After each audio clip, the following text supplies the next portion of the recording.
Objection. Mr. President, on October the 7th, 2023, the terrorist organization Hamas invaded the state of Israel. Terrorists killed 1,400 Israeli civilians, including women and children, people asleep in their beds. They went door to door, shot Israelis in their homes, shot soldiers as they were asleep, unawares in their barracks. They wounded more than 3,700 civilians. That includes 31 Americans at least. Over a dozen Americans have been taken hostage, and many, many more Israelis. It's the worst attack on the Jewish people and the state of Israel in 50 years. It is truly an existential threat to the state of Israel, and really to the safety of Jewish Americans and Jewish people all across the world. Mr. President, perhaps incredibly disturbing, maybe almost as disturbing as the facts of these terrible attacks themselves, is the response of some people in this country, on our college campuses in this country, who promptly took to the streets, to the courtyards of these campuses, to the airwaves, to broadcast their support for this genocide against the people of Israel. That's right, I said their support for the genocide against the people of Israel. Listen to what these students said. At Harvard University, students wrote that, and I quote, "They hold the Israeli regime entirely responsible for all unfolding violence." Think about that. They hold the Israelis, the Jewish people, responsible for their own death and massacres. They hold the Jewish people responsible for their babies' heads being chopped off. They hold the Jewish people responsible for the homicidal maniacs who came to their doors and gunned them down in cold blood. They hold them responsible. Students at New York University School of Law wrote that they believe Israel bears full responsibility for this tremendous loss of life. Full responsibility. Students at Ohio State praised the heroic resistance in Gaza. Heroic. It's now heroic to massacre Jews in cold blood. It's now heroic to try and carry out a genocide against Jewish people. Students at the University of North Carolina said, "It is our moral obligation to be in solidarity, no matter the pathway to liberation," their word, "that they choose. This includes violence." This includes violence. This is an out-and-out endorsement by American students for violence against Jewish people and the state of Israel. You know, it's not just Jews in Israel who are threatened by these outrageous remarks. Jewish Americans on our campuses have been threatened. Columbia University had to close their campus temporarily when an Israeli student was physically assaulted, and Jewish American students threatened. Jewish American students have been threatened across the country in all sorts of settings, not least on our college campuses. And in the wake of this, campus leaders have been silent. They have refused to condemn this violent, virulent, genocidal, anti-Semitic rhetoric for what it is. Now, I want to be clear, Mr. President. I believe in our Constitution. The Constitution is the First Amendment. The First Amendment protects the right to free speech. And as I've said on this floor before, the First Amendment is the right to be wrong. So, these students can say this kind of virulent, moral idiocy if they want, so long as they don't themselves encourage violence. Although I just say, when you say that this includes violence, that there ought to be violence, they're coming pretty darn close. Pretty darn close. But let's just assume that their remarks are protected speech. That doesn't mean we have to endorse them. That doesn't mean we have to say, oh yeah, it's fine, it's just another opinion. No, it's not just another opinion. Calling for the death of Jewish people is not just another opinion. Calling for the genocide, celebrating the genocide of Jewish babies is not just another opinion. Celebrating the assaults on Jewish people in this country is not just another opinion. And the Senate should be clear and stand with moral clarity and say, this is wrong. Can you say it in this country? I guess you can, but it's wrong. And frankly, it shouldn't be hard. It shouldn't be hard to say we condemn this rhetoric, we recognize the right of Israel to exist. Talk about basic principles here. And we recognize the right of Israel to defend itself. Things, by the way, that the president has said. Shouldn't be hard for this body to say it, but it is vital, morally necessary in this moment of attack, in this moment, frankly, of danger for Jewish people in Israel, around the world, and sadly on our college campuses. And so that's why, Mr. President, I've offered this resolution, along with my co-sponsors, that condemns the terrorist attacks by Hamas, that denounces this violent rhetoric here in the United States against Jewish people, Jewish Americans, and of course the state of Israel, and recognizes the right of Israel to defend itself. It's a pretty simple amendment, and I can't imagine, Mr. President, what the objection to it would be. So I ask unanimous consent that the Senate proceed to the consideration of Senate Resolution 418, which is at the desk. I further ask that the resolution be agreed to, the preamble be agreed to, and that the motions to reconsider be considered made and laid upon the table with no intervening action or debate. Is there objection? Mr. President. Senator from Maryland. The senator from Missouri is absolutely right about the horror of the Hamas terrorist attacks on Israel.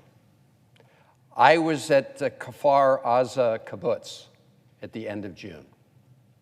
That was the site of one of the massacres. 50 people gunned down, killed. Dads, moms, kids. We have to condemn the horror of the Hamas attack in the strongest terms. And we will, as a body, make sure that we stand by our ally and partner, Israel, as it prosecutes its fight against Hamas. Not only does Israel have the right to defend itself, it has an obligation and duty to its people to defend itself. And I am confident that in the coming days, the United States Senate will provide more than just words of support. Those are very important, and I want to applaud the President of the United States for what he's been doing, but also tangible support. This resolution is not about condemning Hamas's attacks on Israel. What this resolution does is condemn certain speech around the country. Now, let me just say to my colleague from Missouri, I stand with anybody and second to none when it comes to condemning anti-Semitism, whether in words or in actions. And I have stood up throughout my time in public service to do exactly that. And if the senator from Missouri wants to bring to the floor of the Senate a resolution condemning anti-Semitism, a resolution that points out what we just saw from the most recent FBI statistics about the rise in anti-Semitism, I will join with him in that effort. But what this resolution does is attempt to smear students, many of whom engaged in anti-Semitic remarks, but many who did not. And my view is that when you come to the Senate floor to pass such a resolution and you're talking about freedom of speech, it's very important not to paint a broad brush and condemn everybody engaging in speech. This is what this resolution does. It's an attempt to say, even to those who had legitimate statements to make about war and peace, to smear them all as making anti-Semitic remarks. I would also say to my colleague that there have been a lot of other anti-Semitic remarks around the country, from radio show hosts to others. And if we want to make it a practice of regularly coming to condemn remarks, hateful remarks, whether anti-Semitic or racist, or anti-gay or whatever it may be, then the United States Senate's going to have to think long and hard about doing exactly that. I heard you mention violence. Most of these protests, as repugnant as some of them were in terms of the words, were not violent. The one terrible violent hate crime we have seen in the United States since this Hamas's awful attacks was a 6-year-old Palestinian-American Muslim boy in Chicago, stabbed 27 times. You mention here, whereas Columbia University was forced to close its campus to the public after an Israeli student was violently assaulted. I ask whether my colleague from Missouri wants to also include in a resolution violent acts that were hate crimes. The police have said these are hate crimes. He was attacked because he was a Muslim. I don't see any condemnation of that in this resolution. Nothing. So I would stand with my colleagues in standing up to hateful rhetoric, condemning anti-Semitism, but what this resolution does is not that. I'd be happy to yield. What of the rhetoric that is cited specifically in the resolution? You talked about legitimate concerns. What specifically do you think is legitimate? I'm not suggesting to my colleague that any particular statement that he took out from these protests was a legitimate statement. No. But what you are doing here is smearing all of the students who engage in these protests. Yes, you are. And that is wrong. And I would just invite you, again, to join with me, if we're going to get in this practice, and I don't suggest it, this is one of the reasons I'm here, of when there are terrible, hateful remarks made against any group, whether they be blacks or other minority groups, the United States Senate Senator, maybe will weigh in, but in you this said we're issue, smearing student groups. What's the smear? Point me to the on language. this issue, there are student groups that may have legitimate concerns, for example, about, just a minute, legitimate concerns about the loss of innocent civilian life in Gaza. They're not condemned by this resolution. No. But what you are doing is saying you're questioning, based on certain remarks made by some students, Senator, you're questioning them all. We are condemning. I object. Mr. President. Mr. President. And Mr. President, if I may, Mr. President. I have to, I had to Senator run from down to the Missouri floor. I've has got the another floor. meeting, but I object. It's hard to believe what we've just heard on this floor.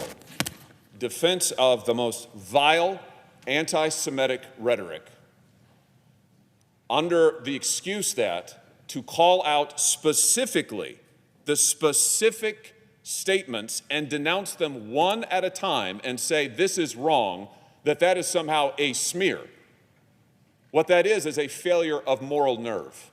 What it is a failure of moral clarity. What it is frankly sympathizing with this rhetoric. I don't know why it's so hard, but I guess we've now found out why college presidents won't come out and say, this is wrong. We cite the specific words. Why is it wrong to say that it includes violence? Why is it wrong to condemn this? When students say the heroic resistance in Gaza should be praised, they're not referring to something in general. They're talking about the attack on Israel, the slaughter of innocent Israelis, and that's perfectly fine. Those are legitimate concerns. I mean, this is the moral equivalency, Mr. President, that has seeped into our college campuses and I guess to the floor of the United States Senate is unbelievable. But let there be no mistake. What's happened today is one senator has blocked this body from condemning the attacks against Jewish people in Israel, Jewish Americans in this nation, and pretended that there's some moral equivalency here between this and what? The state of Israel is under existential threat. We have students in this country who are specifically calling for and celebrating the killing of Jews, and we can't condemn that on the floor of the Senate? To say I'm disappointed is an understatement, Mr. President, but I will say this: it is a revealing moment. I yield the floor.